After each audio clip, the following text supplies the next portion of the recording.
بھی میں ایک ایئرپورٹ پہ بیٹھا ہوا تھا تو بہت زیادہ تھک گیا تھا، بہت تھک گیا تھا. میرا خیال ہے ایک دن میں 100-150 سیلفیاں لی ہوں گی. آپ بتاؤ ایک آدمی کے ساتھ 100-150 سیلفیاں جب ایک دن میں لی جائیں اس کی حالت کیا ہو جائے گی. تو میں جب ایئرپورٹ پہ آ کے بیٹھا، میں نے ایئرپورٹ میں کسی جاننے والے سے رابطہ کیا کہ مجھے کسی اکیلے جگہ پہ بٹھاؤ جہاں کوئی نہ ہو، میں بہت زیادہ تھک گیا ہوں اور رات 2 دن سے جاگا ہوا بھی تھا، بیانات کا سلسلہ تھا، بہت میں نے کہا تھک گیا ہوں، میرے سب کسی سے ملا نہیں جا رہا. تو انہوں نے مجھے کہیں اکیلے میں بٹھا دیا. کسی نے دیکھ لیا، وہ صاحب دوڑتے ہوئے آئے. کسی دوڑتے ہوئے آدمی کو بھگانا بڑا مشکل کام ہے. میرے ساتھ آ کے بیٹھ گئے. پہلے تو اس کو ہٹایا، گارڈ کو، بولے میں بیٹھنا چاہتا ہوں، تشریف رکھیں. پھر وہ ایران توران باتیں، دیکھ بھی رہے میری آنکھیں سرخ ہو رہی تھیں جاگ جاگ کے نا، دیکھ بھی رہے میری آنکھیں کیا ہو رہی ہیں، سرخ. باتیں کیے جا رہے ہیں، یوں فلانا ڈمکانا، میں یہ جھوم رہا ہوں.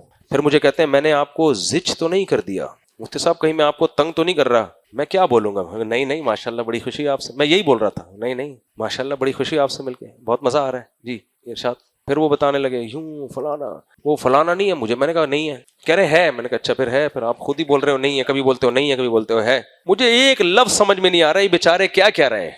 وہی بات ہے، لیکن میں اگر ذرا سا بول دوں گا یار میں تھکا ہوا ہوں آپ چلے جاؤ، تو پتہ کیا ہوگا، زندگی بھر کے لیے ایک اسٹیٹمنٹ کہ مفتی صاحب جو ہیں بیان میں تو بڑے خوش مزاج نظر آتے ہیں، ریئل لائف میں جب ان سے ملنے گئے تھے تو انہوں نے ساتھ بیٹھے ہوئے آدمی کو اٹھا دیا. اب ایئرپورٹ پہ تو گارڈ بھی نہیں ہوتے نا ساتھ میں، تو ساتھ بیٹھے ہوئے آدمی کو ساری، تو اس لیے ہمیں تحمل ہی کرنا پڑتا ہے. میں نے کہا جی ٹھیک ہے، بیٹھا رہا ایسا بیٹھا رہا. پھر مجھے افسوس اس وقت جو کہہ رہے ہیں آپ کو میں نے پریشان تو نہیں کیا، یعنی ٹیکا لگا رہے ہو، آپ بولے تکلیف تو نہیں ہو رہی ہے.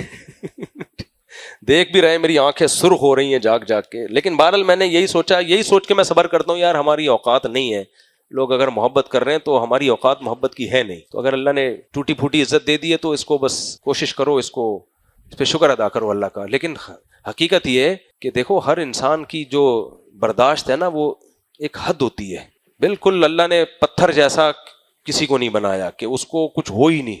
تو ایسا نہیں ہو سکتا کہ سب آتے رہیں لائن لگی رہے لائن. پھر سیلفیاں بھی ایسے نہیں ہوتی یوں کر کے ایک سیلفی، نہیں یہ والی صحیح نہیں آئی دوبارہ، یہ فرنٹ کیمرے سے تھی اب بیک کیمرے سے. تو وہ کسی کو موبائل پکڑا کے، اس میں آپ مسکرا نہیں رہے تھے، تھوڑا سا مسکرائیں.